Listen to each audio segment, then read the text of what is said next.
Magandang araw mga kagabay, ngayon po'y March 22, 2025, araw po ng Sabado, debosyon natin sa ating mahal na Birhen. Napakaganda po muli ng ating Ebanghelyo, tungkol po ito sa kwento ng magkapatid. At ang tatay nila ay mayroon konting yaman, ang ginawa po ng bunso, hininginan niya yung kanyang mana. Subalit anong ginawa niya? Nilustay po niya ang lahat ng ito hanggang sa maubos. Kaya ginawa niya, kahit na siya'y alam niyang makasalanan at nagkasala siya sa kanyang ama, bumalik siya sa tatay niya.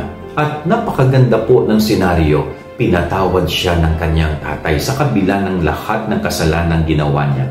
Ganun po ang imahe at larawan ng Diyos. Ganun ang ugali at puso ng Diyos. Kahit gaano po tayo kamakasalanan, kahit ilang beses po nating tinalikuran ng Diyos, kapag tayo ay bumalik at muling lumapit sa Kanya, hindi po niya maaatim na tayo ay muling tanggapin.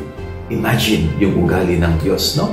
Napakamaawain, napakamahabagin, at mapagmahal na Diyos. Kaya napakaganda pong paalala sa bawat isa sa atin to.